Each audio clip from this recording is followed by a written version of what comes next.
समन्ता चक्कवालेषु अत्रा गच्छन्तु देवता सद्धम्मं मुनिराजस्स सुनन्तु सग्गम ධම්මස්සවන කාලෝ අයං බදන්තා ධම්මස්සවන කාලෝ අයං බදන්තා ධම්මස්සවන කාලෝ අයං බදන්තා නමෝ තස්ස භගවතෝ අරහතෝ සම්මා සම්බුද්දස්ස නමෝ තස්ස භගවතෝ අරහතෝ සම්මා සම්බුද්දස්ස නමෝ තස්ස භගවතෝ අරහතෝ සම්මා සම්බුද්දස්ස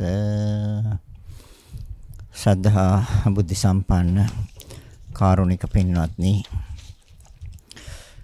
ප්‍රඥා නාලිකාව තුළින් ලෝකය පුරා විසිරුවා හරින ධර්ම දේශනා අතරින් තවත් එක් ධර්ම දේශනයක් ධර්ම දානමය පින්කමක් හැටියට සිද්ධ කරන්නට පින්බර දායකත්වය මොනරාගල දොඹගහවෙල අංක 35 කනුව සිසි කෙළුම් නිවසේ පදිංචි ලීලා චාමිනී රාජපක්ෂ, නිහාල් ගාමිණී රත්නවර්ධන, ප්‍රියංකා විජේසිංහ සහ පුතුන් දෙදෙනා වන සුදම් සංකල්ප, දිනත් දම්තුස යන අය විසින් මෙම ධර්ම දානය සඳහා දායකත්වයේ දරලා තිබෙනවා. අරමුණ පරලෝසපත් තෝමස් රත්නවර්ධන, ඩී.චී. විජේසිංහ යන පියතුමන් දෙදෙනාට සහ එම්.කේ. දූලියා යන ආච්චම්මා ඇතුළු පවුලේ මියගිය සියලුම ඥාතීන්ටද මේ පින් අනුමෝදන් වී සසර දුක් කෙලවර වේවා. සුජීවත්ව සිටින ලීලා චාමිනී රාජපක්ෂ, කේ.එම්. ලීලාවතී යන මව්වරුන් දෙපළට සහ පවුලේ සැමටද නිදුක් නිරෝගී සුවපත් භාවය ලැබී චිරජීවනය සැලසේවා. අධ්‍යාපනය ලබන පුතුන් දෙදෙනා ඇතුළු පවුලේ සියලුම දරුවන්ගේ අධ්‍යාපන කටයුතු සාර්ථක වේවා. මෙම ධර්ම දේශනාව ශ්‍රවණය කරන සියලු දෙනා හට ඉක්මන් භවයකදීම චතුරාර්ය සත්‍ය ධර්මය අවබෝධ වේවා. දේශකයන්න් වහන්සේටද තව දුරටත් ශාසනික කටයුතු කිරීමට නිදුක් නිරෝගී සුවපත් භාවය ලැබේවා. උන්වහන්සේට තමා කැමැති බෝධියකින් නිර්වාණය ප්‍රසක් කර ගැනීමට හැකියාව ලැබේවා කියලා ප්‍රාර්ථනා කරනවා.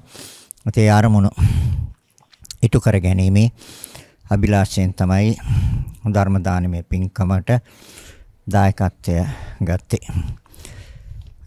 මාතෘකාවක් නම් ලැබිලා නැහැ. ඒ වර්තමාන භවය තුළ නිවීම සඳහා, වර්තමාන භවයේ සංසාර දුකෙන් එතර වීම සඳහා, නැත්නම් ප්‍රවෘත්තිය අප්‍රවෘත්තිය බවට පත් කර ගැනීම, මෙතෙක්කල් හටගත් ස්වභාවයන් නැවත හට නොගන්නා ස්වභාවයට පත් කර ගැනීම. ඒ තමයි අරමුණ.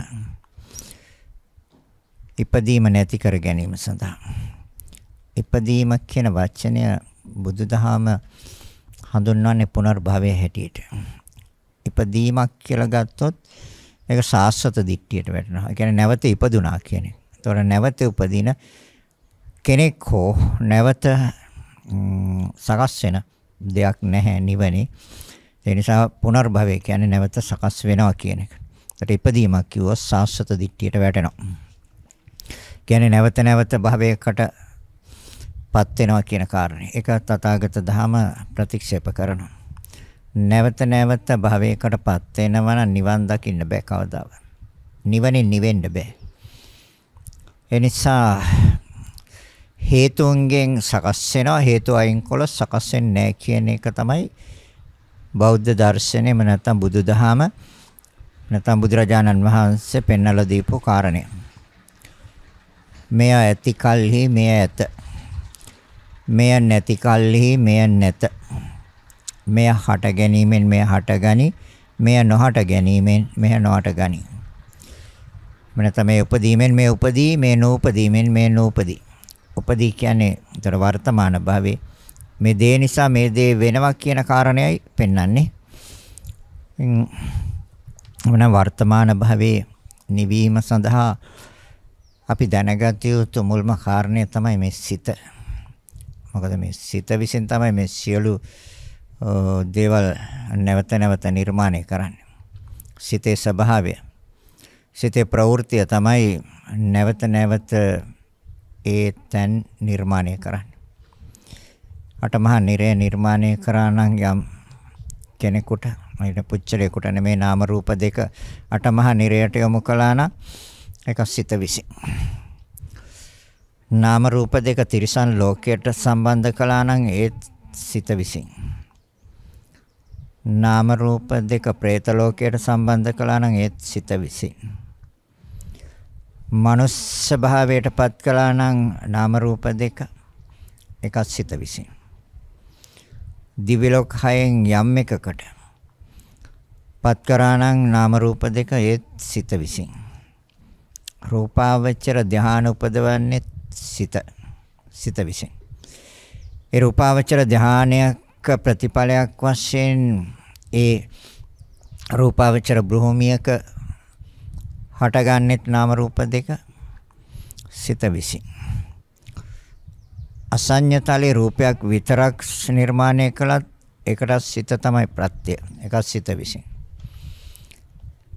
අරූපාවචර බ්‍රහ්ම ලෝක හතරට ඒ හතරෙන් එකකට පත් කළා නම් නාම ධර්මයන් විතරක් ඒ සිත විසින්.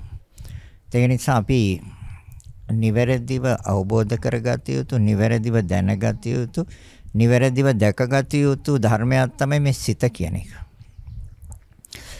හැබැයි සිතක් ස්ථීරවම පවතින්නේ නැහැ කියන කාරණය තථාගතයන් වහන්සේ පෙන්වලා දෙනවා. ස්ථීරව පවතින්නේ නැහැ. ස්ථීරව පවතිනවා කියලා යම්කිසි කෙනෙක් කියනවා නම් සිත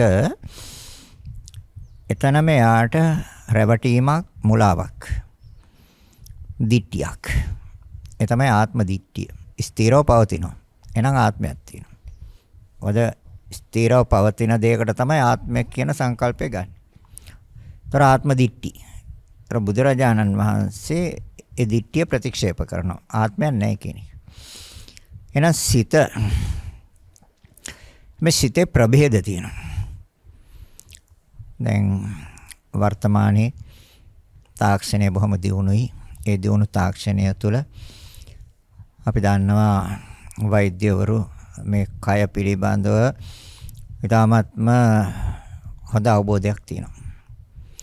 මේ සත්‍යයේ පහළවීම කියන තැන ඉඳලා මේ කයේ ක්‍රියාකාරීත්වය, සිතේ ක්‍රියාකාරීත්වය දන්නේ මානසික වෛද්‍යවරු, මනෝවෛද්‍යවරු. ඒ කායික පිළිබඳව වෛද්‍යවරු, කායික රෝග පිළිබඳව, කය පිළිබඳව එදාන වෛද්‍යවරු අද ඉන්න ලෝකේ බහුලයි. එයාලා දන්නවා මේ සත්‍ය කොහොමද, එහෙම නැත්නම් කෙනෙක් පහළ වෙන්නේ කොහොමද කියන්නේ.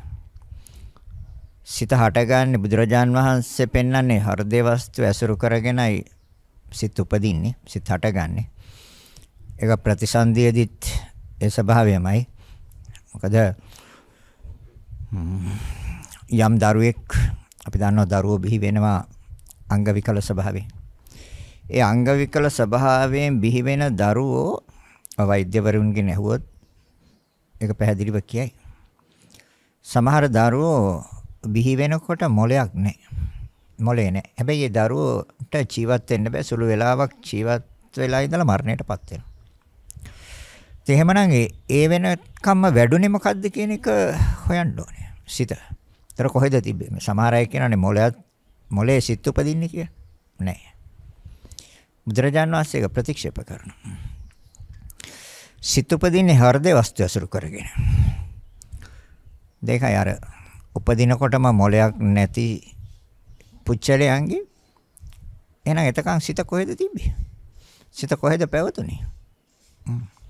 බුදුරජාණන් වහන්සේ දේශනා කරනවා කාය දශක, වස්තු දශක, භව දශක. වස්තු දශක එකක් කියලා. වස්තු කියන්නේ හෘදේ වස්තුව. හෘදේ වස්තුව ඒතර කර්මයෙන් නිර්මාණය වෙච්ච එකක්. හෘදේ වස්තුව මේකේ තියෙන්නේ කොටස් 10ක ක්‍රියාකාරීත්වයක්. ඒ තමයි පඨවි, ආපෝ, තේජෝ, වායෝ, වර්ණ, ගන්ධ, රස, ඕජා. හෘදේ වස්තු සම්බන්ධ කයත් එක්ක කාය ප්‍රසාද රූප කියන පාලනය කරන ජීවිත ඉන්ද්‍රිය රූපේ දොර 10යි ඒ දශකය. මෙන්න මේ හෘදේ වස්තුව ඇසුරු කරගෙන තමයි සිත් පහළ වෙන්නේ, සිත් හටගන්නේ. ඒතරේ හටගන්න සිත් කාමාවචර සිත්, රූපාවචර සිත්, අරූපාවචර සිත්, ලෝකෝත්තර සිත් වශයෙන් සිතේ ප්‍රභේද තියෙනවා. ඒතොර ඒ කියන්නේ සිත එක තැනක පවතින්නේ නැහැ කියන එකයි මේ තියෙන්නේ. හේතුන්ගෙන් හටගන්නවා ස්ථිරව පවතින එකක් නැහැ කියන එක නිවැරදිව තේරුම් ගන්න, අවබෝධ කරගන්න. මොකද මේ සිතේ ස්වභාවය සිත විසින්ම අවබෝධ කරගත යුතු නිසා. සිතේ ස්වභාවය, සිතේ හැසිරීම, සිතේ ක්‍රියාකාරීත්වය වෙන උපකරණයකින් බලන්න බෑ, හොයන්න බෑ. මේ ලෝකේ කවදාවත් එහෙම යන්ත්‍රයක් නිපදවන්නෙත් නැහැ, නිපදවන්නත් බෑ. තම තමන්ගේ සිත තුළින් තම තමන්ගේ සිතේ ස්වභාවය තේරුම් ගන්න පුළුවන්, අවබෝධ කරගන්න පුළුවන්. එහෙනම් සිත විසින්ම දැනගත යුතු කාරණයක් තමයි සිත කියන්නේ. ඒතර කාමාවචර සිත් ඒක රූපාවචර සිත් එක්ක ගැලපෙන්නේ. කාමාවචර සිත් කියන්නේ කාම ලෝකවල උපදින්නට හේතු වෙන සිත්. ඒතර කාම ලෝක 11ක් තියෙනවා. 11න් 4ක් දුගති, කාම දුගති, ඒ තමයි සතර අපාය. 7ක් සුගති, කාම සුගති, කාම කියන්නේ කැමැති, ඒක සුගති. අර කාම දුගති කියුවට කාම කියන්නේ කැමැති කියුවට දුගතියට කැමැති නැහැ. නමුත් ඒක කාම ලෝකයට තමයි ඇතුළත් කරලා තියෙන්නේ. මොකද කාමයන් විඳින්න ගිහිල්ලා තමයි ඒ තැනටපත් වෙන්නේ. ඒ දුගති වලටපත් වෙන්නේ. එහෙනම් රූපාවචර සිත් කියන්නේ සිත සමාධිගත කරලා යම් අරමුණක් අරගෙන ඒ අරමුණේ සිත මනාව රඳවලා පිහිටවලා එක්තැන් කරලා පුරුදු කරලා ඒක විවිධාකාරයෙන් වසී, ඒ කියන්නේ සිතටම වශී කරගෙන ඒ ස්වභාවයෙන් තව තවත් දියුණු කරලා ධ්‍යාන, ඒ කියන්නේ ඒ අරමුණේ මනාව රැඳවීමේ හැකියාව ධ්‍යානය තුළ. ඒ ධ්‍යාන. ඒතර ධ්‍යාන සිත් රූපාවචර, අරූපාවචර සිත්, කාමාවචර සිත්, රූපාවචර සිත්, අරූපාවචර සිත් කියන්නේ ආකාසඤ්ඤායතනේ ආකාශය තුළ සිත. ආකාශය අරමුණු කරලා සිතේ ක්‍රියාකාරීත්වයට ඉඩ දෙනවා ආකාශය අරමුණු කරලා. ඒතර යම් අරමුණක් අරගෙන තමයි සිත තියෙන්නේ. අරමුණක් නැතුව සිතට පිහිටන්න බෑ. ඒක හොඳට මතක තියාගන්න. අරමුණක් අනිවාර්යම ඕනේ සිතට පිහිටන්න. එතකොට ආකාශය අරමුණු කරලා සිත නවතිනව නෙමෙයි, ඉපදී බිඳි යනවා. ආකාශයයි අරමුණ. නැවත ඉපදෙනවා, බිඳෙනවා. පවතින්නේ අපි දන්නවා ඒකේ ආයුෂ කොච්චරක්ද කියලා. චිත්තක්ෂණයේ ආයුෂ, ඒ කියන්නේ රූපයෙන් 17න් එකයි සිතේ ආයුෂ, සිතේ ස්වභාවය. ආකාශය අරමුණු කරලා එතකොට චිත්තක්ෂණයක් තුළ නැවත ඉපදෙනවා, නැවත බිඳිනවා, නැවත ඉපදෙනවා, නැවත බිඳිනවා. මොහොතක නැවතීමක් නැහැ. ක්‍රියාවක් විසක් එක ශරණයක්. එතකොට අපි දන්න ශරණය කියන එක කොච්චර කෙටි කාලයක්ද කියන එක දන්නවා. ඒ ශරණයක් තුළ තමයි හටගන්න ශරණයෙන් බිඳිනවා. රූපයේ ස්වභාවයත් එහෙමයි. ඒතකොට සිතේ ස්වභාවයත් 17න් එකයි. විඥානය අරමුණු කරලා ගත්තත් එතකොට එක චිත්තක්ෂණයයි ඇති වෙනව නැති වෙනව. ඒකයි ආත්ම සංකල්පයෙන් බැහැර කරන්නේ බුදුරජාණන් වහන්සේ. සිතත් ප්‍රත්‍යයෙන් උපන් ධර්මයක්. හේතුන්ගෙන් හටගන්න ධර්මයක්. උපකාරයෙන් උපන් ධර්මයක්. ඒ තමයි අර විඥානය අරමුණු කරලා සිතේ ප්‍රවෘත්තියට ඉඩ සලසලා දෙනවා. එතනත් ඉපදෙනවා බින්දෙනවා.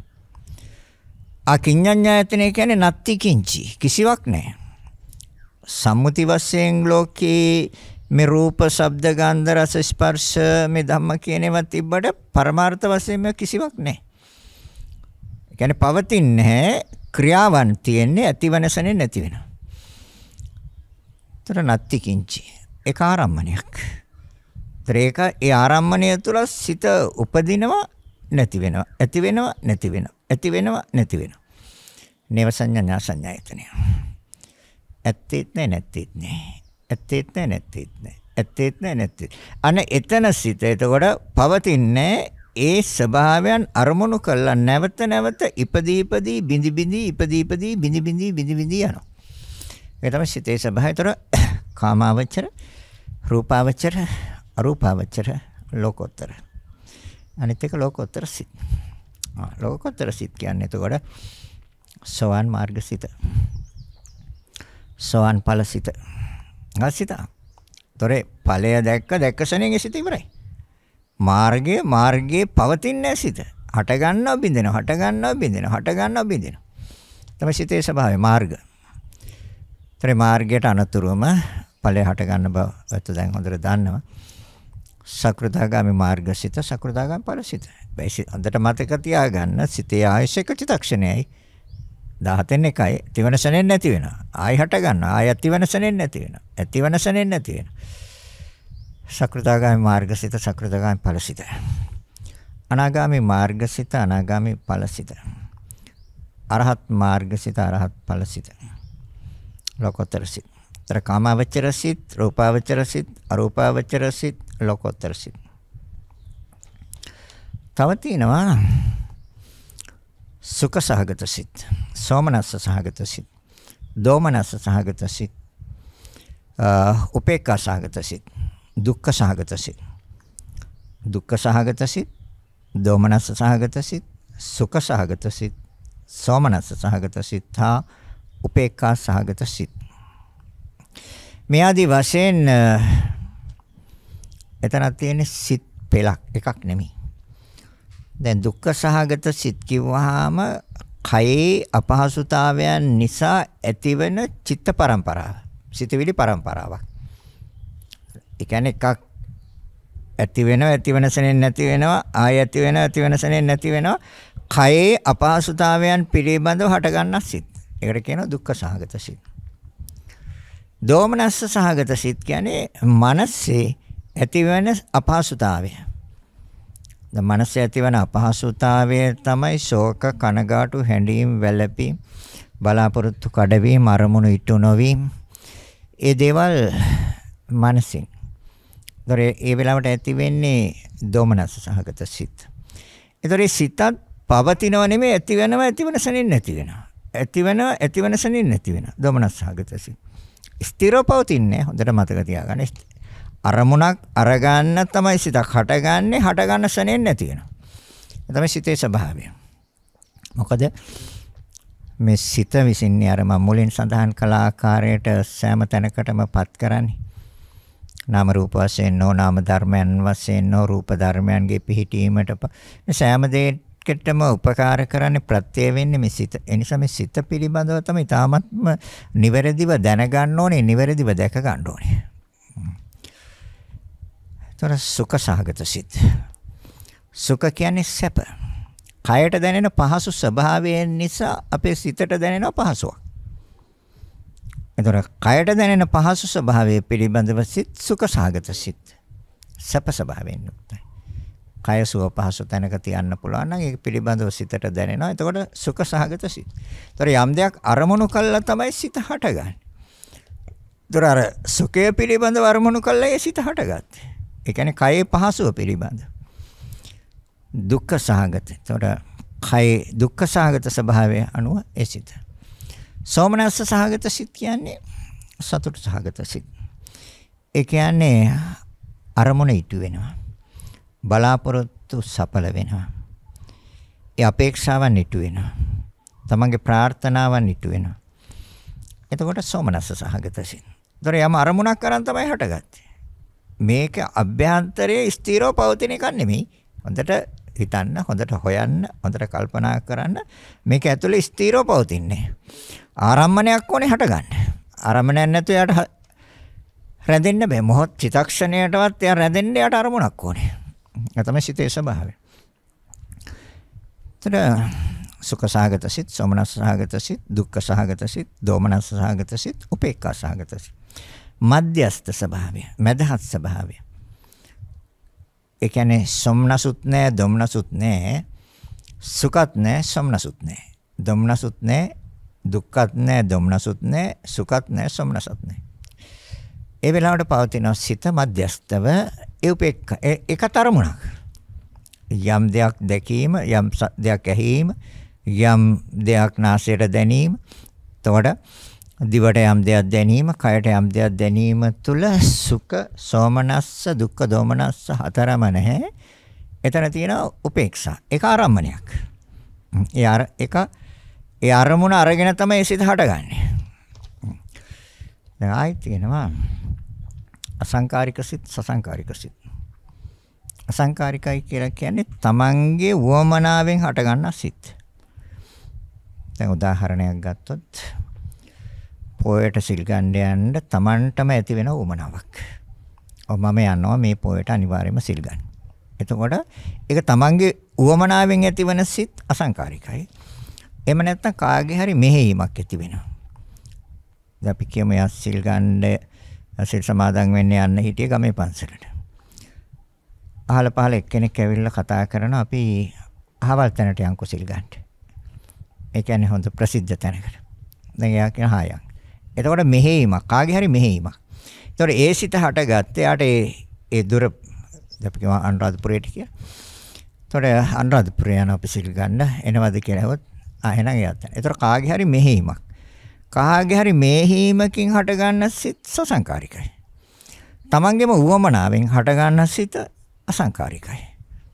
එතනත් යම් හේතුවක් යම් අරමුණක් ඕනේ සිත හටගන්න. දැන් තමන් තීරණය කරලා හිටියේ ගෙවල් ළඟ තියෙන ගමේ පන්සලට යන්න. දැන් එතන ආරම්මණයක් අරගෙන තමයි සිත හටගෙන තිබ්බේ.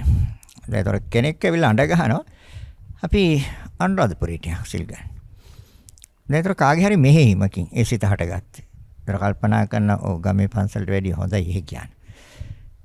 දැන් ඒ තියන්නේ සසංකාරික සිත. තව තියෙනවා කුසල් සිත්, අකුසල් සිත්, විපාක සිත්, ක්‍රියා සිත්.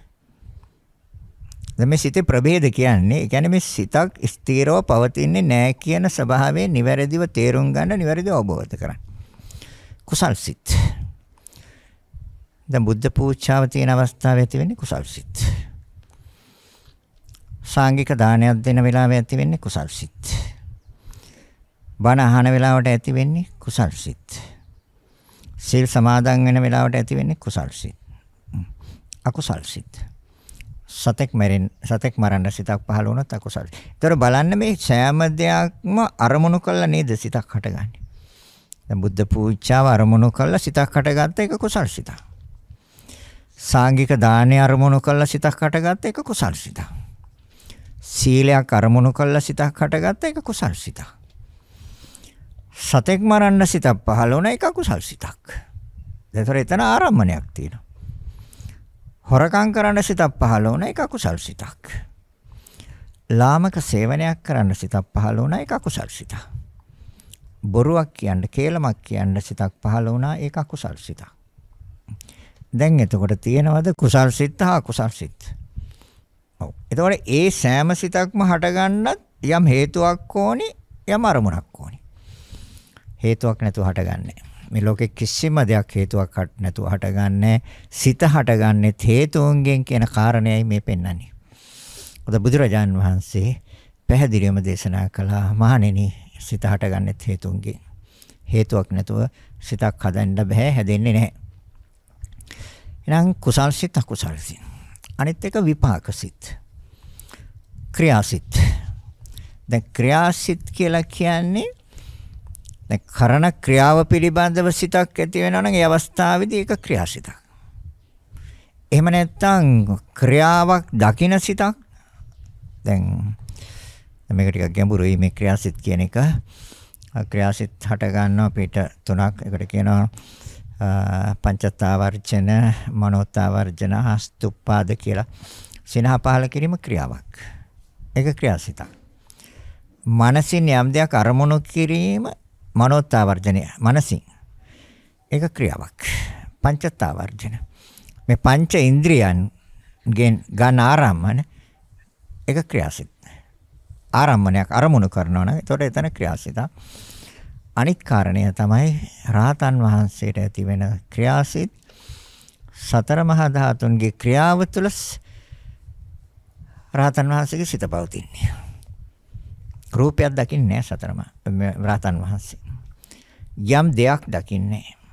ඒ කියන්නේ බාහිර රූපයක්, බාහිර ශබ්දයක්, බාහිර ගන්ධයක්, බාහිර රසයක්, බාහිර පහසක් ඒ පිළිබඳව සිත් නෙමෙයි ඒ තුල සිදුවෙන ක්‍රියාව පිළිබඳව සිත්.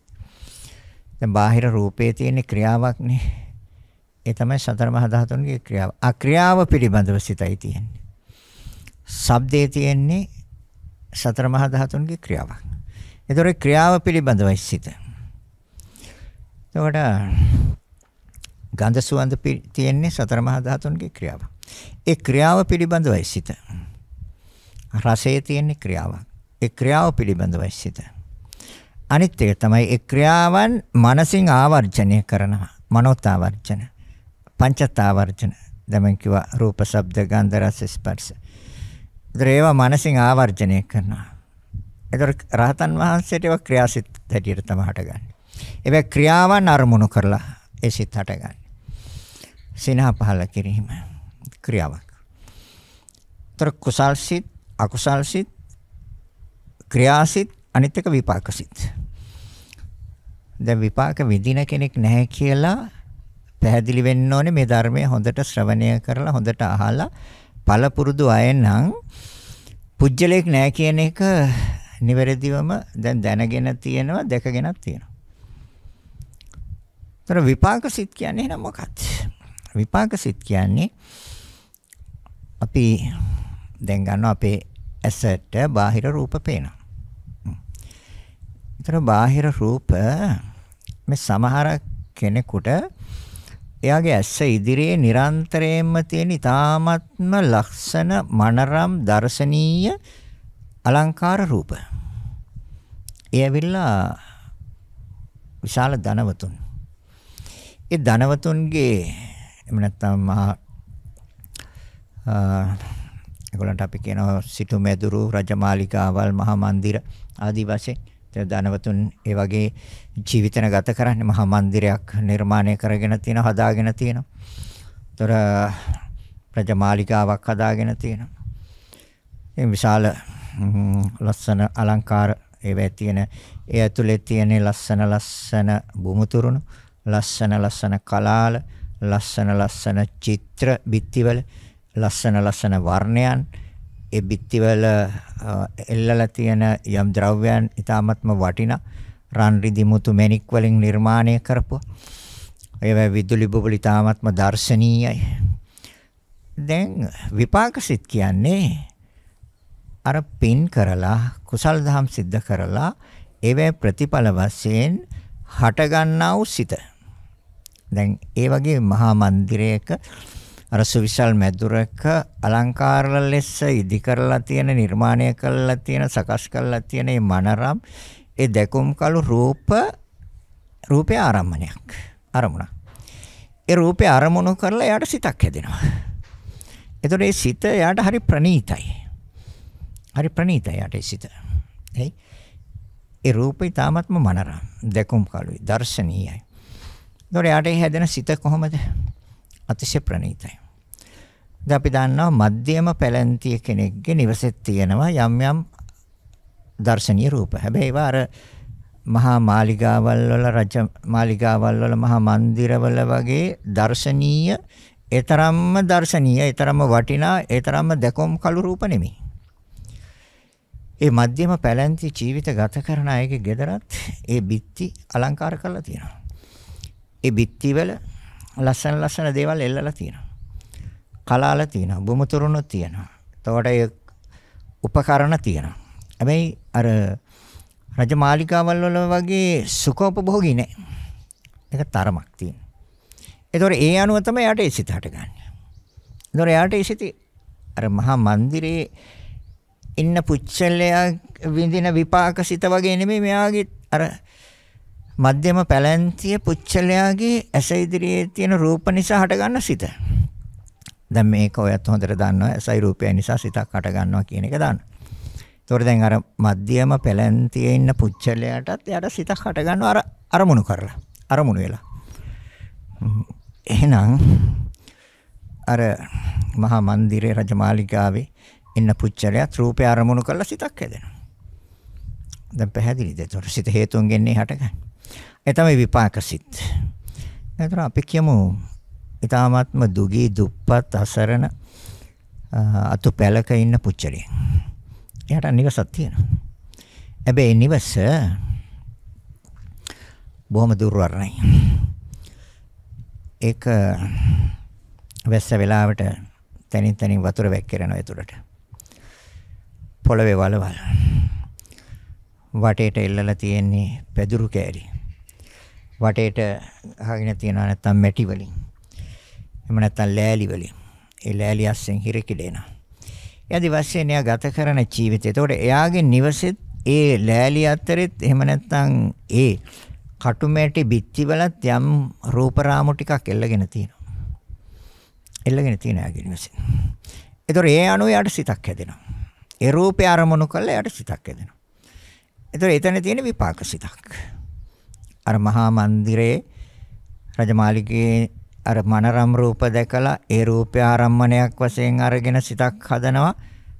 ඒක හරි ප්‍රණීතයි. අර මධ්‍යම පැලැන්තියේ ඉන්න පුච්චලයා ඒ පුච්චලයාගේ නිවසේ තියෙන ඒ රූප අරමුණු කරලා යට සිතක් හැදෙනවා. ඒ සිත අර එච්චර ප්‍රණීත නැහැ. අර දුගී දුප්පත් අතු පැලේ ඉන්නේ. කරට ගියා. පොඩ. එතකොට අර දුගී දුප්පත් මිනිස්සයාටත් අර රූපයක් අරමුණු කරලා සිතක් හැදෙනවා. ඒ තමයි විපාක සිත්. ශබ්දයත් ඒ වගේ. එතකොට ඒ පුච්චලයට ශබ්දයක් අරමුණු කරලා සිතක් හැදෙනවා. හැබැයි යාගේ නිවසේ ඒ දුප්පත් අසරණ මිනිස්යාගේ නිවසේ තියෙන යම් ශබ්ද නිකුත් කරන යම් යන්ත්‍රයක් ඇත්නම් ඒ යන්ත්‍රය ඊටාත්ම දුර්වල එකක්. ඒකෙන් නිකුත් වෙන ශබ්දය එතරම් මිහිරි ශබ්දයක් නෙමෙයි. හැබැයි අර මධ්‍යම පැලැන්තියේ නිවසක ඉන්න පුච්චලයාගේ නිවසේ තියෙනවා නම් යම් ශබ්ද නිකුත් කරන යන්ත්‍රයක් ඒ ශබ්ද වල මිහිරි ස්වභාවය තරමක් තියෙනවා. ඒකට අර මහා මන්දිර දන කුවේරයන්ගේ නිවසල තියෙන ශබ්ද නිකුත් කරන යන්ත්‍ර ඒවා අතිශය ප්‍රණීතයි. ඒතකොට එයාටත් ඒ ශබ්දය ආරම්මණය කරලා සිතක් හැදෙනවා. අර මධ්‍යම පැලැන්තියේ ජීවිත ගත කරන පුච්චලයටත් එයාගේ නිවසේ තියෙන ඒ යන්ත්‍රේ නිකුත් කරන ශබ්දය ආරම්මණය කරලා එයාට සිතක් හැදෙනවා. දැන් ඔයත් දන්නවා පුච්චලයෝ නැහැ කියන එක සත්‍යෝ නැහැ. මේ කුසල් සිත්, විපාක සිත්, ක්‍රියා සිත් ඒ කුසල කුසල් ක්‍රියා විපාක කියන මේ සිත් හතර ආකාරයට හට ගන්න ආකාරය පෙන්වන්නේ. يعني සිතත් ස්ථීරවම පවතින්නේ නැහැ කියන එක හොඳට තේරුම් ගන්න. මොකද අපිට මේ සාස්වත දිට්ඨිය නැත්නම් මේ ආත්ම දිට්ඨිය කියන එක අපි අනිවාර්යයෙන්ම ගලවන්න ඕනේ. ආත්ම දිට්ඨිය කියන්නේ සක්කාය දිට්ඨියට. ඒතර මේ සක්කාය දිට්ඨිය අපි අනිවාර්යෙන් ගලවන්න ඕනේ. ඒතර ආත්ම දිට්ඨිය කියන්නේ ඒකයි. එහෙනම් ඒක අනිවාර්යෙන් ගැලවෙන්න ඕනේ. ගැලවෙන්න නම් මේ සියල්ල හේතුන්ගෙන් හට ගන්න බව දකින්න ඕනේ. ස්ථීරව පවතින්නේ නැති දෙයක් හැටියට සියල්ල දැනගන්න ඕනේ, සියල්ල දැක ගන්න ඕනේ. ඉතින් ඒකනොත් ප්‍රධාන වෙන්නේ සිත.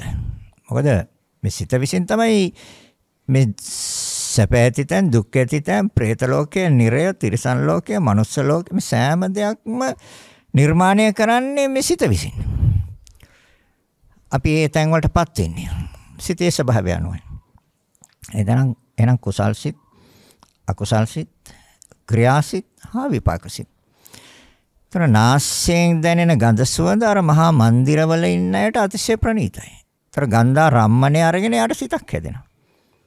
දැන් නාසය බාහිර ගන්ධය. ඒතර ගන්ධය ආරම්මණය. නාසය. ඒතර ගන්ධය නාසයත් එක්ක සම්බන්ධ වෙනවා. ගන්ධා රම්මණය සිතක් හදනවා. ගාන විඥාණය. ඒතර ඒ ගාන විඥාණය අතිශය ප්‍රණීතයි අර මහා මන්දිරයේ රජමාලිගාවක ඉන්න කෙනාට. අර මධ්‍යම පැලැන්තියේ පුච්චලයට ඒක එච්චර ප්‍රණීත නැහැ. අර දුප්පත් අසරණ මිනිස්සයාට ඒක කොහොමත්ම ප්‍රණීතතාවයක් නැහැ. දැන් එතකොට තුන් ආකාරයක හැසිරීමක් තියෙනවානේ. ඒතර ඒ අනුව නෙමෙයි සිත හැදෙන්නේ. ඒතර සිතක් ස්ථිරව පවතිනවද? නැහැ. අරමුණක් ඕනේ සිතක් හදන්න. අරමුණක් නැතුව සිතක් හදන්න බෑ. අනිත් එක රසය. අර රජමාලිකාවල් වල හැදෙන බොජුන් කෑම ඒවා අතිශය ප්‍රණීතයි. අතිශය මිහිරි. අතිශය සුවඳයි. අර මධ්‍යම පැලැන්තියේ නිවසේ ඉන්න කෙනාගේ ගෙදරත් යම් ආහාරයක් පිළියෙල වෙනවා. ඒක තරම ප්‍රණීතයි. අර මහා මන්දිරය වගේ නෙමෙයි. ඊට වඩා අඩුයි. තරම ප්‍රණීතයි. දුගී දුප්පත් පවුලක එහෙම නැත්නම් අසරණ පවුලක ගෙදරත් මොන හරි දෙනවා. මොන හරි දෙයක් සකස් වෙනවා. හැබැයි ඒක කිසිම ප්‍රණීතතාවයක් නැහැ. එයාලා අර කුසගින්න නිවා ගන්න යම් ආහාරයක් ඕන නිසා ආහාරය ආකාරයෙන් පිළියෙල කර ගන්න තමන්ගේ වත්කම අනුව. ඒකට කියන්නේ රසාරම්මණය. රසය ආරම්මණයක්. අර මහා මන්දිරේ ඉන්න කෙනාට රසය ආරම්මණයක් කියලා සිතක් හැදෙනවා. අරමුණක් ඕනේ යාට සිතක් හදන්න. මධ්‍යම පැලැන්තේ ඉන්න මිනිස්සයාටත් අරමුණක් ඕනේ සිතක් හදන්න ඒ රස ආරම්මණය. හැබැයි එයාට අර මහා මන්දිරේ ඉන්න කෙනාට වගේ ප්‍රණීත නැහැ. ඒ සිත. නමුත් එයාට අරමුණක් ඕනේ. එයාගේ සිත එල්ලන්නත්. අර දුප්පත් අසරණ මිනිස්සයාගේ ගෙදර හැදෙන ඊටාත්ම කිසි ප්‍රණීතතාවයක් නැති වෑංජනයක් බතත් එයාට සිතක් හදනවා. දැන් ඒ සිත විපාක මේ විපාක සිත් මේ පෙන්වන්නේ ඒ කියන්නේ විපාක අනුව තමන් පෙර සංසාරේ කරගෙන තියෙන ඒ කර්මයන්ගේ විපාක විඳින ආකාරයේ විපාක සිත් හැටියට ඒ සිතක් හට ගන්නවා. හැබැයි සිතත් හට ගන්න සනේ නැති වෙනවා. හටගත්ත සනේ ඒ සිත ඉවරයි නෑ. එහෙනම් පහස. අපි දන්නා පහස. පහස කියන්නේ අර මහා මන්දිරවල ඉන්න අයට එයාලා කොහොමද පහස? එයාලගේ සෑම තැනක්ම සීතකල කාමර. සෑම එකක්ම සීත කරලා තියෙනවා. ඒතකොට අර මධ්‍යම පැලැන්තිය අයට එහෙම බෑ. එයාලා සමහර විට ඕන නිදන කාමරයක් විතරක් ඕන නම් ඒසි කරගෙන නැති. අර මහා මන්දිරව රජ මාලිගාවල් වල ඉන්න මුළු මාලිගාවම සීත කරලා තියෙන. ඒසි කරලා තියෙන. දුප්පත් මිනිස්සයාට ඒක කොහොමත් කරන්න බෑ. හැබැයි එයාටත් අර ඒකට කියන්නේ පොට්ටබ්බාරම්මණය පහස අරමුණු කරලා සිතක් හැදෙනවා. මේ විපාක සිත්. ඒතර පහස අරමුණු කරලා හැදෙන සිත අර මහා මන්දිරයේ කෙනාට අතිශය ප්‍රණීතයි. ඒ තමයි විපාක විඳින පෙර සංසාරේ කරලා තියෙන කර්ම අනුව. ඒ කර්මයන් නිසා තමයි මේ විපාක සිත්. ඒතර කුසල් සිතුත් ඒ වගේ. අකුසල් සිතුත් ඒ වගේ. පෙර සංසාරේ පුරුදු අනුව තමයි එන්නේ. ක්‍රියාසිත හා විපාකසිත. දර මධ්‍යම පැලැන්තිය පුච්චරයට අර පහස අරමුණු කළා හැදෙන සිත ඒක එච්චර ප්‍රණීත නෑ. තරමක් තියෙන. අර දුප්පත්ම අසරණම මිනිස්සයාට යාට කවදාවත් ජීවිතේ යම් ස්ථානයකට ගිහිල්ලා යම් වෙලාවක් විනාඩි කිහිපයක් ගත කළා නම් සීතකර කාමරයක එච්චර එහෙම නැත්නම් කවදාවත් යාට ඒ ස්වභාවයක් දකින්න අත්විඳින්න බෑ. හැබැයි යාටත් පොට්ටබ්බේ ආරම්මණය. පොට්ටබ්බාරම්මණය. පහස ආරම්මණය. ඒතර යා නිදා ගන්න ලිඳ ඇඳ අපි කියමු. ලණු ඇඳක් වෙන්න පුළුවන්. එහෙම නැත්නම් ලෑල්ලක් දාගෙන වෙන්න පුළුවන්. යාර දුප්පත් අසන්න මනස. ඒතර ඒක පොට්ටබ්බාරම්මණය යාට විපාක සිතක්. හැබැයි ඒක දුක්ඛ සහගතයි. අර තරමක් එහෙම නැත්නම් මධ්‍යම පැලැන්තිය පුච්චරේ ඒ පහස යම් ආකාරයකින් විඳිනවා. තරමක් හැබැයි විඳින්නේ. විපාකසිත. අර මාලිගාවල් වල ඒ දන ක්වේරයන්ගේ ගෙවල් වල තියෙන ඇඳන් මෙට්ට එහෙම ගත්තොත් අතිශය සුවපහසුයි. ඒතකොට ඒගොල්ලන්ත් පොට්ටබ්බාරම්මණය. ඒ කියන්නේ පහස අරමුණු කරලා එයාලට සිතක් හැදෙන එක විතරයි වෙන්නේ. විඳින කෙනෙක් නේ. සිතක් හැදෙනවා. එහෙනම් මේ ස්වභාවයන් තියෙනවා ඒවට තමයි විපාක සිත්. එතකොට කුසල් සිත්, අකුසල් සිත්, ක්‍රියා සිත්, විපාක සිත්. අනිත් එක තමයි සෝබන සිත්, අසෝබන සිත්. ඉතින් සෝබන සිත් කියන්නේ කුසල් සිත් වලට. අසෝබන සිත් කියන්නේ අකුසල් වලට. අනිත් එක ලෞකික සිත්, ලෝකෝත්තර සිත්. එහෙමත් තියෙනවා සිත්.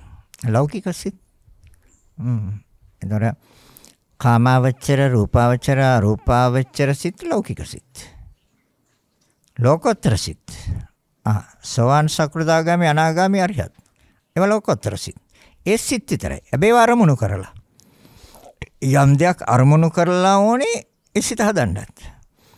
දැන් සෝවාන් වෙනකොට අර මෙච්චර කාලයක් පැවතිච්ච ආකාරයේ සිත් අයින් වෙනවා. ඒ කියන්නේ වැරදි ආකාරයට හටගත්ත සිත්, ආත්ම සංකල්පය තුළ හටගත්ත සිත් අයින් වෙනවා. මොකද ආත්ම දිට්ඨිය කියන එක අයින් වෙනවා. එහෙනම් දැන් එතකොට පැහැදිලි වෙන්න ඕනේ සිතේ ස්වභාවය. අනිත් කාරණේ තමයි තවදුරට අපි ඒක දිනු කරන්න ඕනේ. තවදුරට ඒක දැනගන්න ඕනේ. ඒක දැක ගන්න ඕනේ. ඒ තමයි නීවරණ හටගන්නේ සිතේ. නීවරණ හටගන්නේ සිතේ. ඒතර බුදුරජාණන් වහන්සේ දේශනා කරන දැන් වර්තමාන මේ ජීවිතයේදීම නිවන සඳහා උපකාර වන දහම් කරුණු කීපයක් පහදා දෙන්න. දැන් මේ එහෙනම් අපි මේ සිත ගැන නිරන්තරයෙන් නිවැරදිව දැනගන්න ඕනේ, නිවැරදිව දැක ගන්න ඕනේ. හේතුන්ගෙන්මයි හටගන්නේ. අනිත් කාරණේ තමයි සිත ගැන බලන්න තියෙන සිතින්ම තමයි. වෙන උපකරණයක් නෑ. හැබැයි සිතින්ම බලලා සිත හඳුනා ගන්න ඕනේ. සිත හඳුනා ගන්න ඕනේ.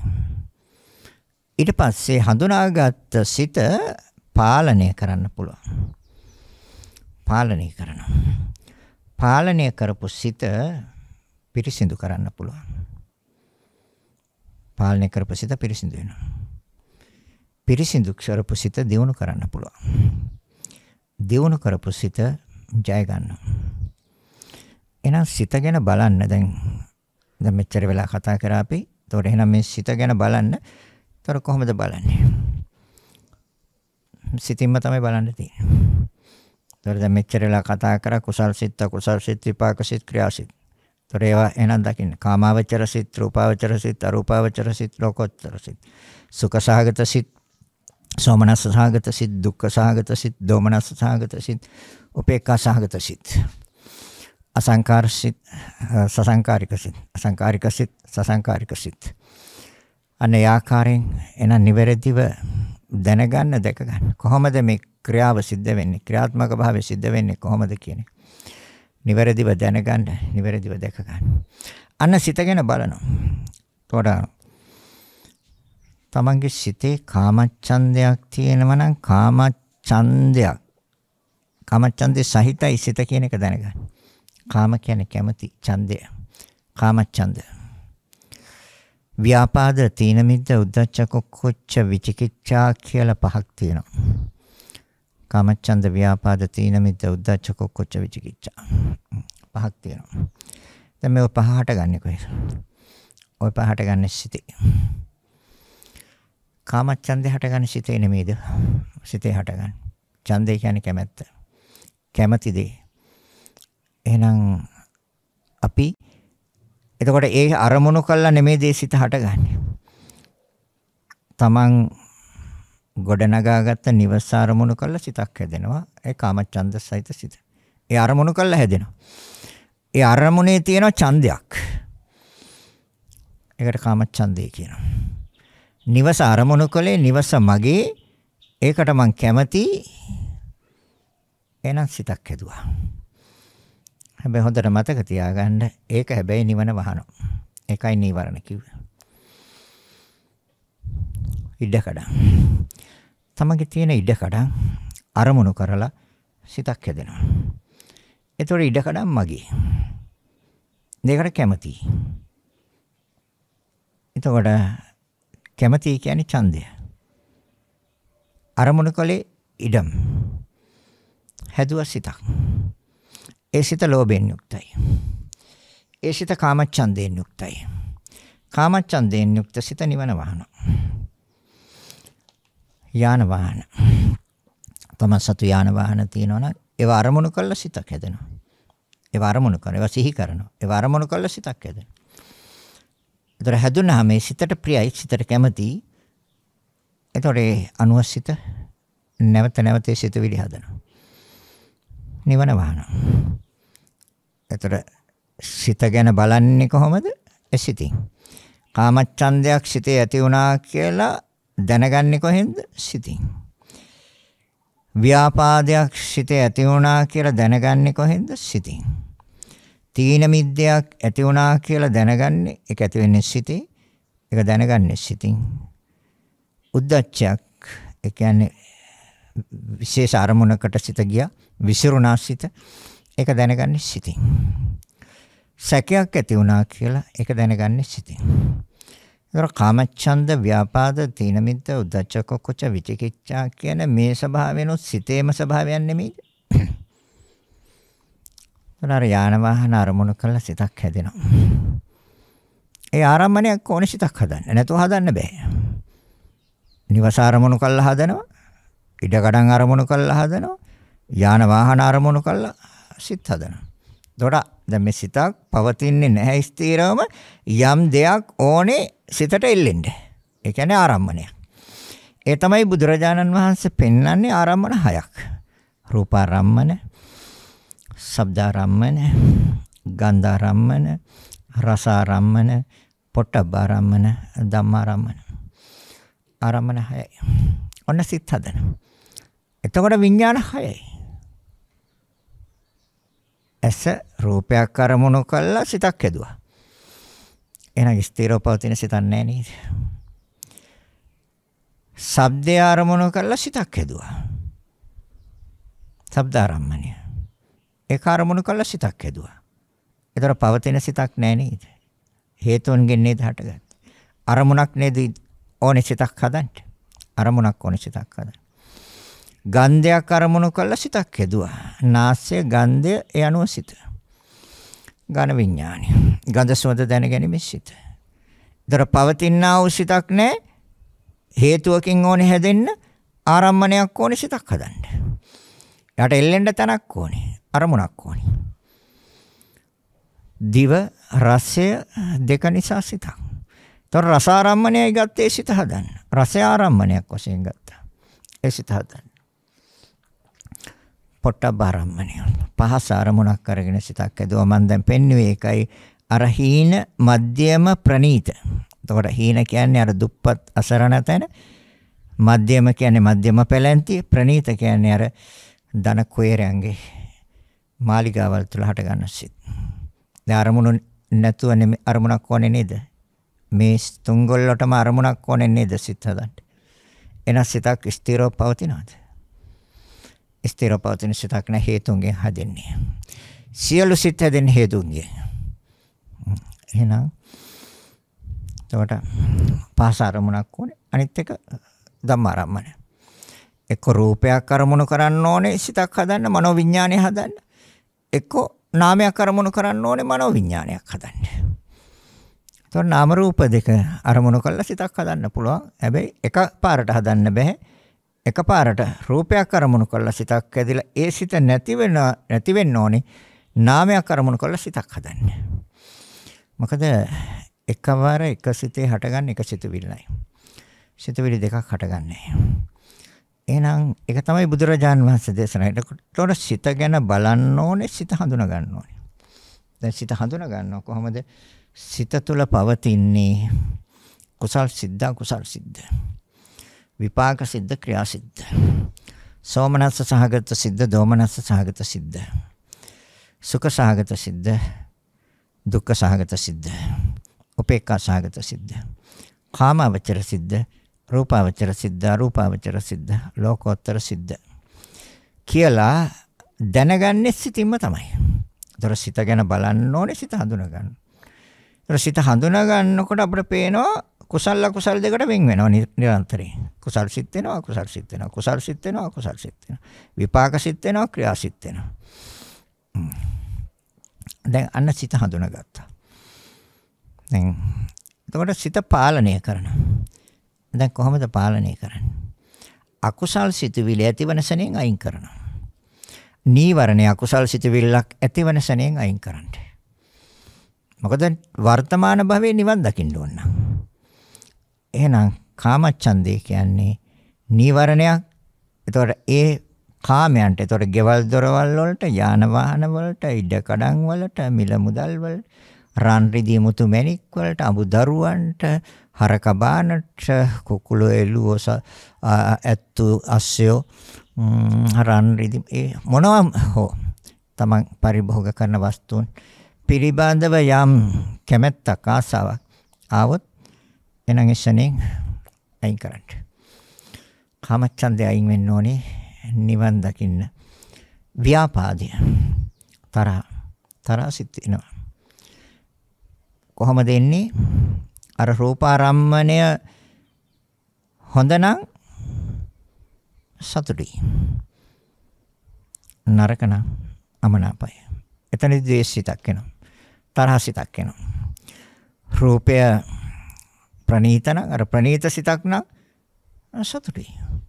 ඒ ප්‍රණීත ආකාරයට සිත හදාගන්න බැරි වුණා නම් අමනාපයි. ඒතර ආරම්මණය ගැටෙන්නේ.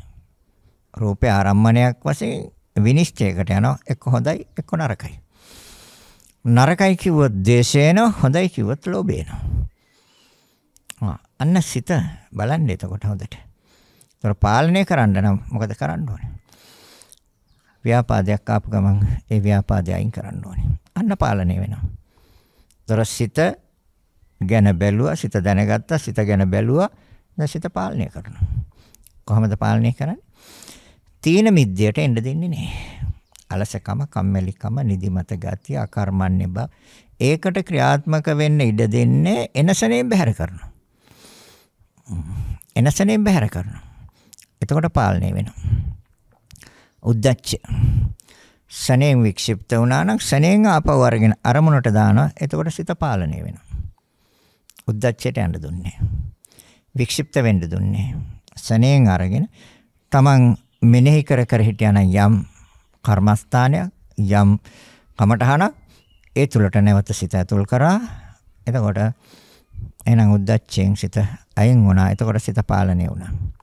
විචිකිච්ඡාව, සැකය. සැකය අයින් වෙනවා. ධර්මයේ නිවැරදිව තේරුම් ගන්නකොට, අවබෝධ කර ගන්නකොට, මේ සෑම දෙයක්ම හේතුන්ගෙන් හටගන්න බව දකිනකොට නියත වශයෙන්ම විචිකිච්ඡාව හැම සැකය අයින් වෙනවා. විචිකිච්ඡාව සැකය අයින් වෙනවා. එහෙනම් එතකොට සිත පාලනය වෙනවා. නැත්නම් නීවරණයන්ගෙන් බැහැර වෙච්ච සිත පාලනය කරා නම් සිත පිරිසිදුද නැද්ද? හොඳට බලන්න. සිත පිරිසිදුයි. එහෙනම් ඒ එන වෙලාවට නේද අයින් කරන්න ඕනේ. ඒකට බුදුරජාන් වහන්සේ ලස්සන වචනයක් දුන්නා. ඒකට කිව්වේ සතිපට්ඨාන කියලා. සිහිය පිහිටවල තියෙනවා එතන. එයා ඉන්නේ සතියෙන්. එයා ඉන්නේ යෝනිසෝ මනසිකාරයෙන්. ඒ තාක් කල්යට ගැටලුවක් වෙන්නේ සතිය හා යෝනිසෝ මනසිකාරය සිතෙන් බැහැර වුණොත් අන්න එතනදී ගැටලුවක්. එයි අර කාමච්ඡන්ද, ව්‍යාපාද, තීන මිද්ද, උද්ධච්ච, කුකුච්ච, විචිකිච්ඡා කියන ආරම්මණයන් ගන්නවා. ඒ ආරමුණු කරනවා ඒවා. ඒවා ආරමුණු කළොත් කවදාවත් නිවන් දකින්න බෑ. එහෙනම් වර්තමාන ජීවිතේ නිවන් දකින්න නම් අපි දොරසිත පාලනය කරන, දොර පාලනය කරපු සිත පිරිසිදුයි. පිරිසිදු සිත දියුණු කරන්න පුළුවන්. පිරිසිදු සිත දියුණු කරන්න පුළුවන්. අපිරිසිදු සිතක් දියුණු වෙන්නේ ඒ අපිරිසිදු සිතට එන්නේ කෙලෙස්. අපිරිසිදු සිතට එන්නේ පෞකාර සිතුවිලි. සතු මරණ, හොරකම් කරන්න, වැරදි කාම සේවනයන් කරන්න, බොරු කියන්න, කේලම් කියන්න, ඒ සිතුවිලි එන්නේ ඒවා කුසල් සිත්. එනවා. දර කුසල් සිත්. දර සිත පිරිසිදු නැහැ. පෞ සිතුවිලි. ඒතර සිත පිරිසිදු වෙලා නැහැ. ඒ පිරිසිදුුන්නේ නැත්තේ පාලනය කෙරුවේ නැහැ. පාලනය කෙරුවේ නැත්තේ හඳුනාගත්තේ නැහැ. හඳුනාගත්තේ නැත්තේ සිත ගැන බැලුවේ නැහැ. අන්න බුදුරජාන් වහන්සේ දේශනා කරනවා එහෙනම් සිත ගැන දැනගන්න, සිත ගැන දැක ගන්න. එතකොට සිත ගැන බලන්නේ සිතින්, බලන සිත හඳුනා ගන්නවා. හඳුනාගත්ත සිත පාලනය කරනවා. ඒ කියන්නේ නීවරණ වලට එන්න දෙන්නේ, නීවරණ වලට එන්න දෙන්නේ නැතුව පාලනය කරා නම් නියත වශයෙන් මේ සිත පිරිසිදු නැද්ද? මොකද නීවරණ සිත තුළට ක්‍රියාත්මක වෙන්න දැන්නේ නැහැ කියන්නේ එහෙනම් නිවන විවෘතයි. නීවරණ, නී කියන්නේ නිවන, ආවරණය කියන්නේ වහනවා. දැන් නිවන වැහුවා. ඒතර නිවන වහන ධර්මතාවයන් අපි සිතින් හඳුනාගත්තා. සිත ගැන බැලුවා. සිත කොහොමද හටගන්නේ? සිත කොතනද ක්‍රියාත්මක වෙන්නේ? ඒතර අපි දන්නවා එන මේ ඉන්ද්‍රියන් මූලික කරගෙන හටගන්න සිත්. හැබැයි හෘදේ වස්තුව ඕනි. හෘදේ වස්තුව නැතුව සිත හදන්න බෑ. එතකොට මේ හටගන්න සිත් අර කාමච්ඡන්ද ව්‍යාපාද තීන මිද්ද උද්ධච්ච කුකුච විචිකිච්ඡා කියන මේ ධර්මයන් එක්ක පැටළුනොත් අපි ගොඩනගන්නේ කර්ම සංස්කාර. ඒතර සංස්කාර හේවත් කර්ම ගොඩනගනවා නම් අපේ සිත පිරිසිදු නැහැ. සිත අපිරිසිදුයි. ඒ කියන්නේ පාලනය වෙලා නැහැ. එහෙනම් අපිරිසිදුයි. නෑ පාලනය වුණා නම් නීවරණ වලට එන්න දෙන්නේ නැතුව පාලනය වුණා නම් සිත පිරිසිදුයි. පිරිසිදු සිත දියුණු කරන්න පුළුවන්. එයාට මාර්ග ඥානෙ එවි. එතකොට එයාට පේනවා, එයාට දර්ශනය වෙනවා සිහිය වැඩිලා තියෙන ආකාරය. සතිය හේව සිහිය වැඩිලා තියෙන ආකාරය එයාට එයාගේ සිත තුළම දර්ශනය වෙනවා. මට දැන් මන අවබෝධයට අවශ්‍ය කරන ආකාරයට සිහිය වැඩිලා. මට මන අවබෝධයට අවශ්‍ය කරන ආකාරයට මන අවබෝධයට අවශ්‍ය කරන ආකාරයට ප්‍රඥාව වැඩිලා. දැන් මට නිවැරදිව අවබෝධ වෙනවා. නීවරණ වලට මං එන්න දෙන්නේ. නිරන්තරයෙන් මං සිහියෙන් ඉන්නේ. මන නුවණින් ඉන්නේ. සතියෙන් ඉන්නේ. යෝනිසෝ මනසිකාරයෙන් ඉන්නේ. මං ඒවා එනේන සනෙන් බැහැර කරනවා, අයින් කරනවා, ඉවත් කරනවා. ඒවා ප්‍රතික්ෂේප කරනවා. තරයාගේ ප්‍රඥාව වැඩිලා තියෙන්නේ. නුවණ වැඩිලා තියෙන්නේ. යෝනිසෝ මනසිකාරය වැඩිලා තියෙන්නේ. ධම්ම විචි සම්බෝධි අංගේ වැඩිලා තියෙන්නේ. මන අවබෝධයට අවශ්‍ය කරන ආකාරයට.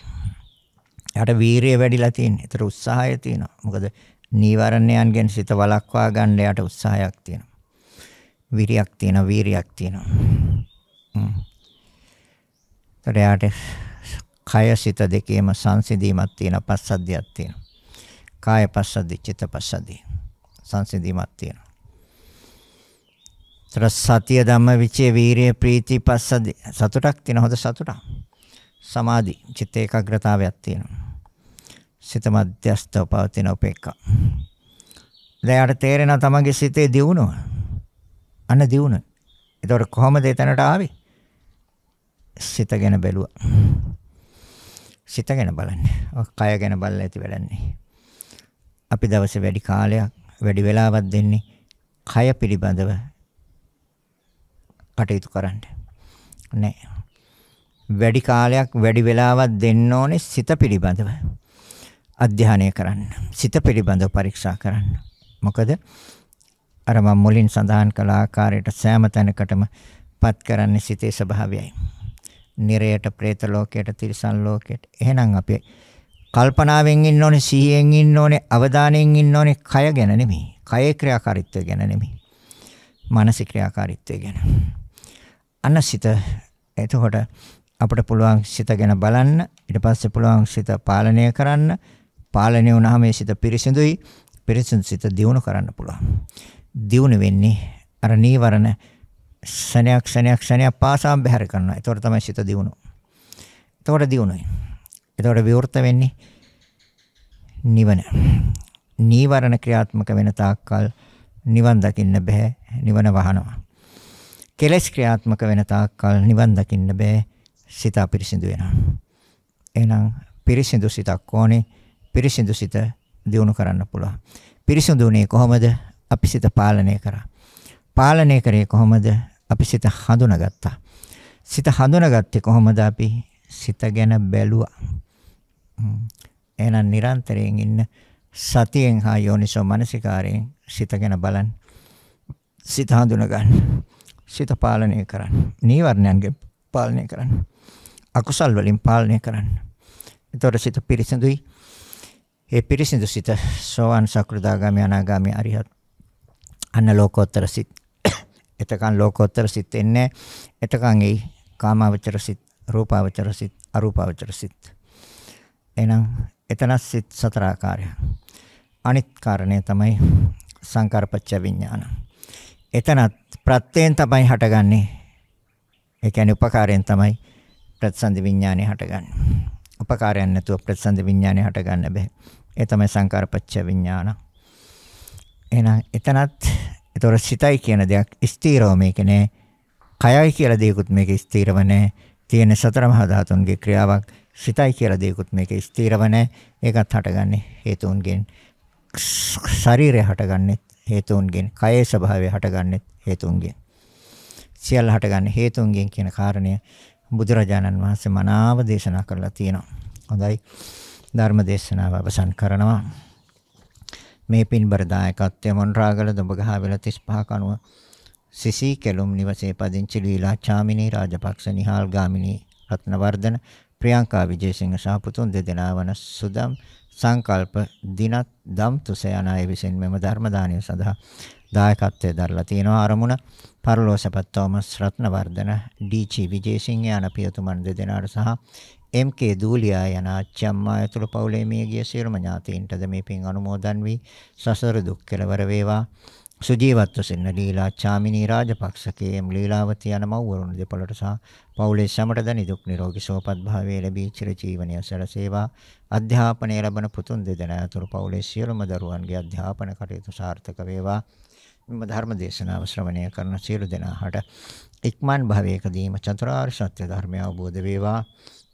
දේශකයන්න් වහන්සේටද තවදුරටත් ශාසනික කටයුතු කිරීමට නිදුක් නිරෝගී සුවපත් භාවය ලැබේවා. උන්වහන්සේට තමා කැමැති බෝධියකින් නිර්වාණය පසක් කර ගැනීමට හැකියාව ලැබේවා කියලා ප්‍රාර්ථනා කරනවා. ඒ ප්‍රාර්ථනාවන් ඒ බලාපොරොත්තු ඒ අරමුණු ඒ ආකාරයෙන් ඉෂ්ට සිද්ධ වේවා කියන මෛත්‍රී සහගත සිතින් පුණ්‍ය අනුමෝදන සිද්ධ කරනවා. රැස් කරගත් අනන්ත ප්‍රමාණ පුණ්‍ය ශක්තියින් ඒ නම් සඳහන් කළ නොකළ තවත් කවුරු හෝ ඇතනම් පින් බලාපොරොත්තු මේ උතුම් පුණ්‍ය ශක්තියින් අනුමෝදන් වීමෙන් සුවපත් වේවා. එසෑම කෙනෙක් මුතුම් වූ නිවනින්ම සැනසෙත්වා කියලා. ඉදම්මේ ඥාතිනං හෝතු සුඛිතා හොන්තු ඥාතයෝ ඉදම්මේ ඥාතිනං හෝතු සුඛිතා හොන්තු ධම්මේ ඥාතිනං හෝතු සුඛිතා හොන්තු ඥාතයෝ. දෙවියන්ට පින් දෙමු. ආකාශට්ටා ච බුම්මට්ටා දේවා නාග මහිද්దికා පුඤ්ඤන්තං අනුමෝදි චිරන් රැක්කන්තු ලෝක සාසනං. ආකාශට්ටා ච බුම්මට්ටා දේවා නාග මහිද්దికා අනුමෝදිත්වා චිරන් රැක්කන්තු දේශනං. ආකාශට්ටා ච බුම්මට්ටා නාග මහිද්దికා පුඤ්ඤන්තං අනුමෝදි චිරන් රැක්කන්තු මං පරන්ති. රැස් කරගත් අනන්ත ප්‍රමාණ පුණ්‍ය ශක්තියින් ඔබ අප සෑම දිනාටම මේ සංසාර දුකෙන් නිදහස් වීම පිණිස හේතු වාසනා වේවා කියලා හිතාගෙන සාදු කියන්නේ. සෑම දිනාටම ආශිර්වාද කරනවා. අභිවාදන සීලිස්ස නිච්ඡං වතාපචායිනෝ චත්තාරෝ ධම්මා වඩ්ඩಂತಿ ආයුවන්නෝ සුඛං බලං ආයුරාෝග්‍ය සම්පatti සග්ග සම්පatti මේවත අතෝ නිබ්බාන සම්පatti ඉමිනාතේ සමිච්ඡතු. සෑම දිනාටම තෙරුවන් සරණයි. ද්වේෂක්ඛයෝ නිබ්බානං